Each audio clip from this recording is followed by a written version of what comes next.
A fiendish smile played over the features of Caderousse, who was about to break in upon the abbé's speech, when the latter, waving his hand, said, "Allow me to finish first, and then if you have any observations to make, you can do so afterward.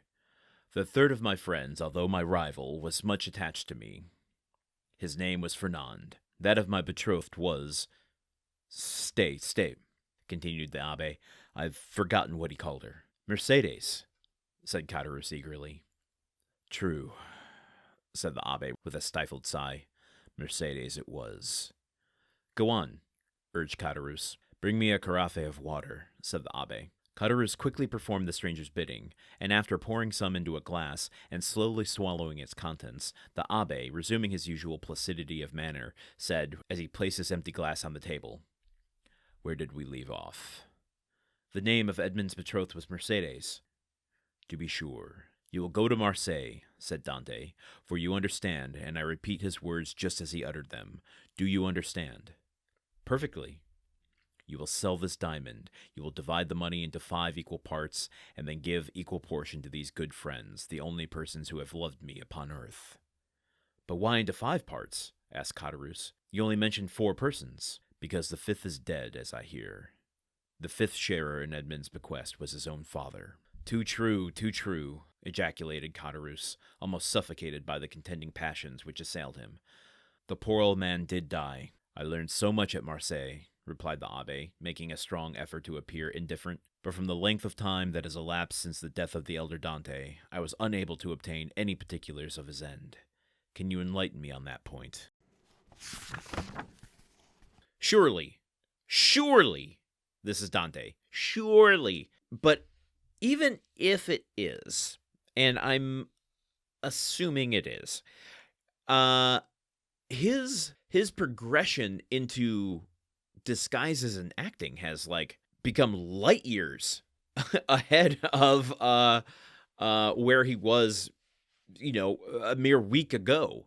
How much time has elapsed from when he was in Marseille getting information about his father from that apartment to coming out all the way out here to meet Caderousse? Is he taking acting class? Does he have an acting coach? I mean, it's one thing to assume the disguise, but to assume the and he knows his languages. We've covered that extensively through his training with Faria. But was Faria also doing improv classes with him in prison? 3-line scenes and making Dante walk around the cell and different animal characteristics. How do you get to a point where you're just assuming the entire identity of another person? You can have the documentation, you can have the funny mustaches, but you have to embody characters. And I'm not trying to criticize I'm not trying to criticize this at all. I mean, there is the believable suspension of disbelief. I phrased that very weirdly, but when he arrived in the port of Marseille and saw one of his old shipmates and they didn't recognize him at all, great. So then maybe he's just getting by on, the general change in his demeanor. He's very emotional and having to stifle that while putting on an accent. And dressing as he, wouldn't normally as an abbé here. So is that enough to pull the ruse off? It does sound like there are moments when he's almost unable to keep the guys up, because as he's learning about Mercédès, he sighs, he says, yes, of course it was, and asks for a cup of water before he can go on.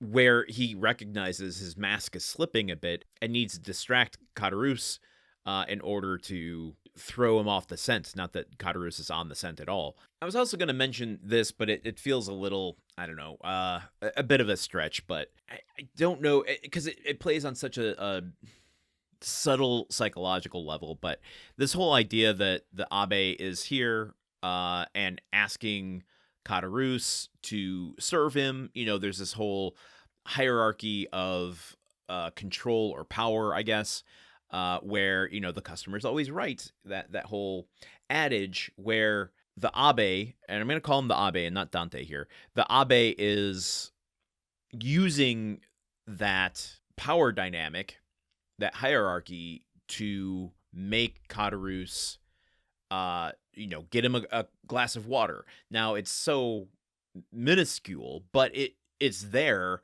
and shows that Caderousse is now having to serve Dante, if it is Dante.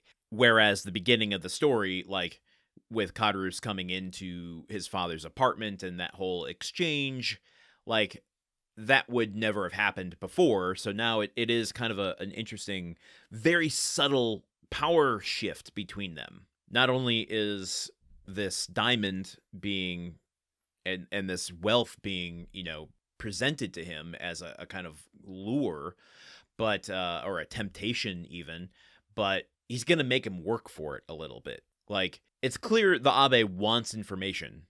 He wants, oh God, and I'm dreading tomorrow's episode as we learn about what happened to Daddy Dante, because I got a soft spot for that type of information and story that happens between a father and son. So we'll see if I can get through it without crying. He's trying to get information. He has yet to get information about the disappeared Mercédès. Maybe he will ask that after his father. We still have a ways to go in this chapter. But tomorrow we learn, I think, at least Caderousse's perspective on what happened to Daddy Dante.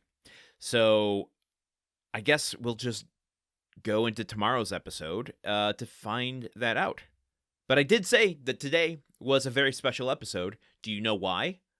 Insert your answer here. Very good. That's right. Today is the 300th episode of the Countdown of Monte Cristo. We have done 300 days worth of this story so far. We are 300 pages into this book, and not far enough into this 4-year odyssey that we are, this dark odyssey that we are forced into. But we are, okay, set that aside. We got to celebrate. We got to celebrate a little bit. 300 episodes. And I just want to take a moment. I usually do this at the end of the chapter to thank you all for being here, getting us through 300 episodes. I wouldn't do it without you. I could do it without you, but I don't want to do it without you, because doing 300 episodes by myself, for myself, doesn't make any sense. The fact that you're here listening every day, I deeply, deeply appreciate it. And just want to point out once again that the Discord is free for any listener at all that wants to talk a little bit about this story, about the podcast. Come in, celebrate, and tell me what you would like to get from some Patreon, from some bonus episodes. I've been toying with the idea maybe of doing some video shorts, talking about other books I'm reading, or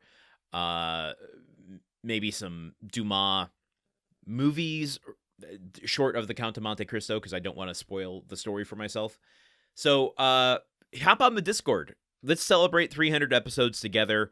I'm so thankful that you all are listening and tuning in every day while we uncover this wild and crazy adventure for Dante. So until tomorrow, when we just continue, the celebration goes on. Here we head. The next big milestone, folks, is the 1-year marker, the 25% way through the book and the 4-year mission. 65 more days until then. So thank you for joining me and making this all possible. Until then, and until tomorrow, I'll see you here. Okay, goodbye. The Countdown of Monte Cristo is part of the Gruntwork Podcast Network. This show is produced, edited, and hosted by Landon Solano. The original text of The Count of Monte Cristo by Alexandre Dumas. Theme song by Magic Solo. If you want to support the show and others like it, visit patreon.com/gruntworkpod. Thank you for listening. See you tomorrow.